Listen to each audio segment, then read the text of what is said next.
Bonjour tout le monde, dans cette vidéo-ci, on va s'intéresser dans une première partie aux instruments de crédit dans le cadre d'un cours d'introduction au marché financier. On va commencer par voir le prêt simple.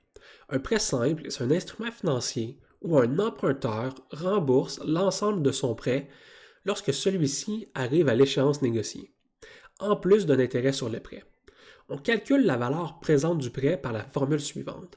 Donc la valeur présente du prêt est égale à la valeur future, donc le montant remboursé, divisé par 1 plus I. Donc la valeur future du prêt, ça inclut d'abord le remboursement du montant emprunté, en plus des intérêts qu'on a payés sur le prêt. On peut ensuite regarder c'est quoi la valeur que ce prêt-là a aujourd'hui. Donc, si je vous donne le choix entre 1000 $ aujourd'hui ou 1000 $ dans un an, vous allez tous choisir 1000 $ aujourd'hui. Parce que si les taux d'intérêt sont de 10%, eh bien, 1000 $ aujourd'hui, placé à un taux d'intérêt de 10%, ça équivaut à 1100 $ dans un an. Eh bien, on peut faire le cheminement inverse et on peut dire 1000 $ dans un an, ça vaut combien aujourd'hui?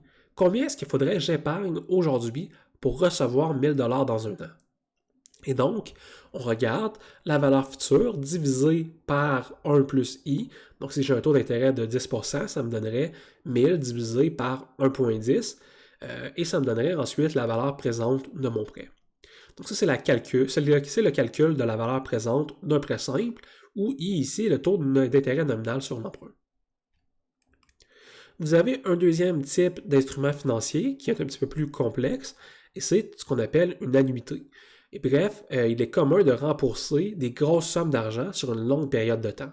Donc, si vous achetez une maison, ce que vous allez faire, c'est que tous les mois, tous les ans, vous allez rembourser une partie de votre voiture ou votre maison jusqu'à l'épuisement de votre dette. On va calculer la valeur présente. On va calculer la valeur présente de ces prêts-là avec la formule suivante. Donc, la valeur présente va être égale au remboursement, tenté, divisé par 1 plus I exposant N. Donc, N ici étant le paiement dans le temps. Pourquoi est-ce qu'on a exposant N ici au dénominateur? Eh bien, parce que les intérêts fonctionnent de façon composée.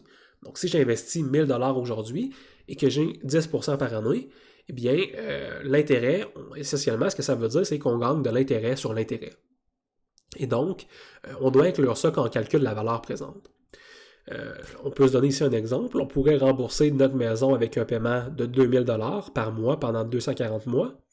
Et on pourrait, si on a la valeur présente de notre prêt, si je sais que mon prêt vaut présentement, par exemple, 300 000 $ et que j'ai remboursé 2000 $ par mois pendant 20 ans, eh bien, on pourrait vouloir s'intéresser à c'était quoi le taux d'intérêt. C'était quoi le taux d'intérêt qui nous permet d'arriver à ce calcul-là. Ce qu'on va se rendre compte, c'est que mathématiquement, on n'est pas capable de calculer le taux d'intérêt. C'est-à-dire, on n'est pas capable d'isoler la variable I.